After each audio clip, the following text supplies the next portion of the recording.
Assalamualaikum warahmatullahi wabarakatuh. Waalaikumsalam warahmatullahi wabarakatuh. Sebelum memulai pelajaran kita akan berdoa terlebih dahulu. Berdoa mulai. Berdoa selesai. Kemarin kan kita sudah membahas tentang substansi yang pertama, yaitu tentang dasar-dasar ciri-cirinya hak asasi dan kewajiban asasi manusia. Nah, sekarang kita akan lanjut ke yang dua, yaitu tentang substansi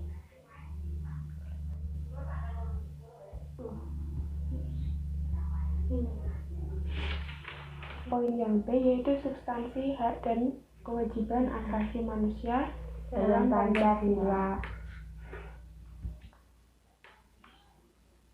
Nah, nilai hak dan kewajiban asasi manusia dalam Pancasila itu sudah terkandung dalam masing-masing sila Pancasila, yaitu dalam poin yang A, yaitu ketuhanan yang Maha Esa, menjamin kemerdekaan untuk memeluk agama, melaksanakan ibadah, dan kewajiban untuk menghormati perbedaan agama. Itu merupakan suatu adanya korelasi antara hak dan kewajiban asasi manusia pada sila pertama.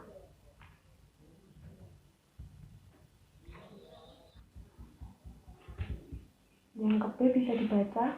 Kemanusiaan yang adil dan beradab menempatkan hak setiap warga negara pada kedudukan yang sama dalam hukum serta memiliki kewajiban dan hak-hak yang sama untuk mendapat jaminan dan perlindungan hukum. Ya. Yang ketiga yaitu Persatuan Indonesia mengamanatkan adanya unsur pemersatu di antara warga negara dengan semangat gotong royong, saling membantu, saling menghormati, rela berkorban, dan menempatkan kepentingan bangsa dan negara di atas kepentingan pribadi atau golongan. Bisa dilihat pada gambar berikut ini. Nah, itu terlihat warga masyarakat di suatu desa sedang mengadakan kegiatan bersih-bersih gotong royong pada suatu gorong-gorong atau saluran air.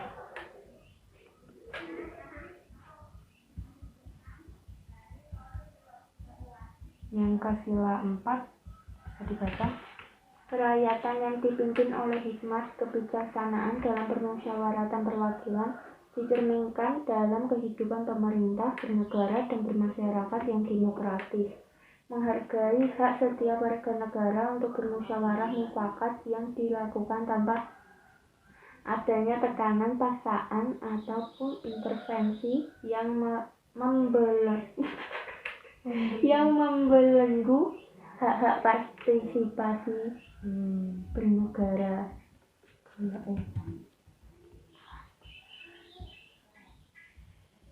Masyarakat. Yang kelima yaitu pada sila kelima, maksudnya ada keadilan sosial bagi seluruh rakyat Indonesia, yaitu adanya mengakui hak milik perorangan dan dilindungi pemanfaatannya oleh negara serta memberi kesempatan sebesar-besarnya pada masyarakat. Jadi dilindungi, yaitu adanya keadilan. Sebelumnya kita akan mengulas terlebih dahulu materi yang kemarin, yaitu mengenai ciri-ciri hak asasi manusia. Yaitu ada 4. Apa aja? Hakiki, universal, tidak dapat dicabut, tidak dapat dibagi.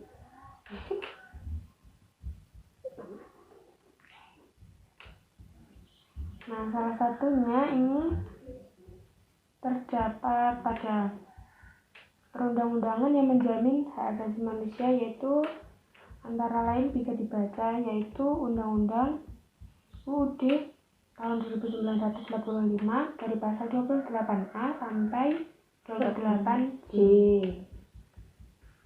Juga ada TAP MPR nomor 22 tahun 1998 tentang HAM. Juga terdapat ketentuan-ketentuan organik. Nah, ini banyak sekali. Yang paling sering disebutkan yaitu HAM pada pasal yang diatur pada Undang-Undang Nomor 39 Tahun 1999. Terus yang kewajibannya itu ada pada pasal 1 ayat 2 UU RI Nomor 39 Tahun 1999. Jadi biar mudah menghafalnya, nggak harus dihafal, tapi bisa dipahami. Nah, ini juga terdapat sikap-sikap yang harus ditunjukkan yang berkaitan dengan penegakan hak asasi manusia, dan itu banyak sekali, nanti bisa dibaca sendiri. Juga ada berjawab, ini nanti tidak usah, nanti kita ganti dengan kuis saja yang lebih gampang. Nah, ini juga terdapat contoh kasus pelanggaran HAM, yaitu penyebabnya antara lain yaitu karena beberapa faktor internal dan faktor eksternal. Faktor internalnya yaitu adanya sikap egois dan terlalu mementingkan diri sendiri. Juga rendahnya kesadaran HAM dan sikap tidak toleran. Jadi tidak bisa menoleransi adanya suatu perbedaan atau kedudukan.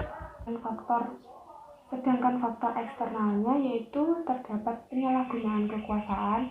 Misalnya ada suatu pejabat atau pemerintah yang menyalahkan kekuasaannya untuk kepentingan pribadinya.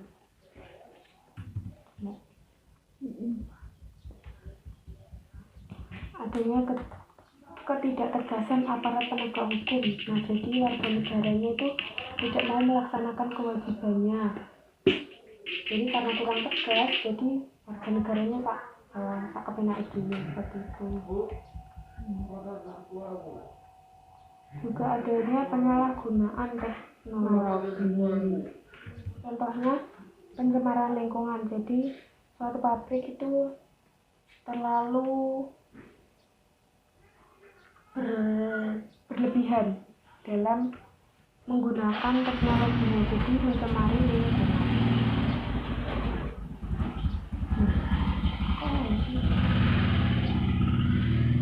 Juga adanya kesenjangan sosial dan ekonomi yang tinggi, dan ini menyebabkan adanya ketidakseimbangan dalam kehidupan bermasyarakat. Kasus pelanggaran di Indonesia juga sudah banyak sekali. Pastinya sudah pernah mendengar, yaitu kerusuhan Tanjung Priok pada 12 September 1984. Nah, ini juga banyak sekali. Nah, kita lanjut saja langsung ke pembacaan materi, lalu kita kuis. Soalnya nanti cuma 8.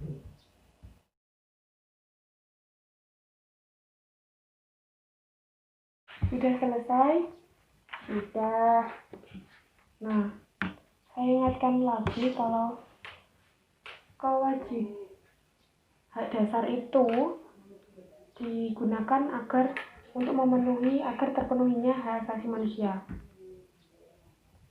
Nah, sedangkan hak asasi manusia itu hak yang sudah ada pada manusia itu sendiri di seluruh dunia sejak lahir, yang merupakan anugerah dari Tuhan Yang Maha Esa, yang tidak dapat dicabut, diganggu, dibagi, atau diambil alih. Nah, sedangkan kewajiban itu merupakan sesuatu yang harus kita laksanakan. Ya. Jadi kewajiban asasi itu apa? Kewajiban asasi itu adalah kewajiban dapat diartikan sebagai segala sesuatu yang harus dilaksanakan. Nah, jadi kewajiban asasi dapat diartikan sebagai kewajiban dasar dari setiap manusia yang diatur dalam ketentuan pasal 1 ayat 2 nomor 39 tahun 1999 tentang hak asasi manusia. Kita lanjut saja langsung. Nah, sekarang dibuka handphonenya. Pasti punya Instagram kan? belajar titik ID. Iya. Nah itu. Silakan dibuka. Nah nanti lihat story-nya. Ini nih. Nah, bisa di. Nah, nanti kalau jawab pertanyaan bisa diginikan terlebih dahulu. Boleh cari di buku atau kan tidak bisa browsing. Nah, jadi harus cari di buku atau kalau sudah bisa menjawab, sudah tahu jawabannya, bisa langsung dijawab dengan mengeklik pilihannya. Udah siap? Nah, sekarang bisa dikerjakan. Boleh ngekliknya cuma 1 kali ya.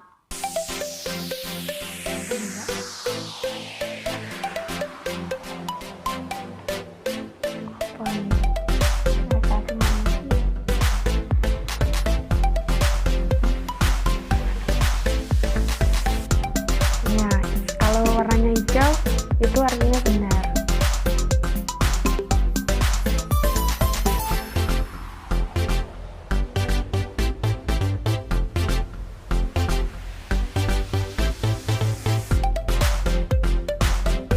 Kecuali yang bukan.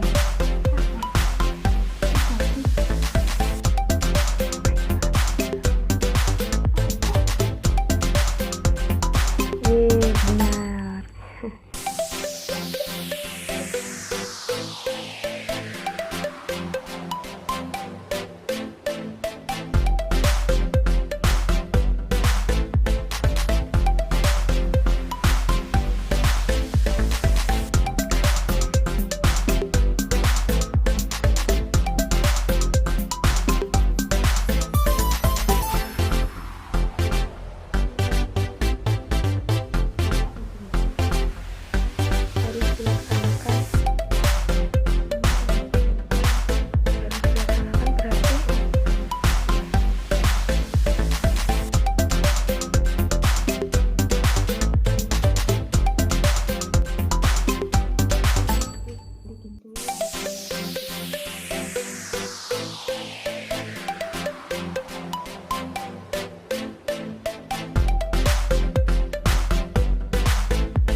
Nah, tadi kan udah selesai kuisnya.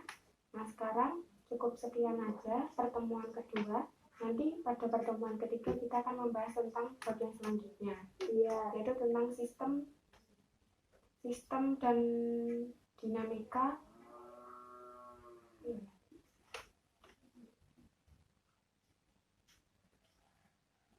Sistem dan dinamika pemerintahan Indonesia. Nah, cukup sekian, kita ucap alhamdulillah terlebih dahulu. Alhamdulillahirabbil alamin. Cukup sekian, semoga bermanfaat. Wassalamualaikum warahmatullahi wabarakatuh. Waalaikumsalam.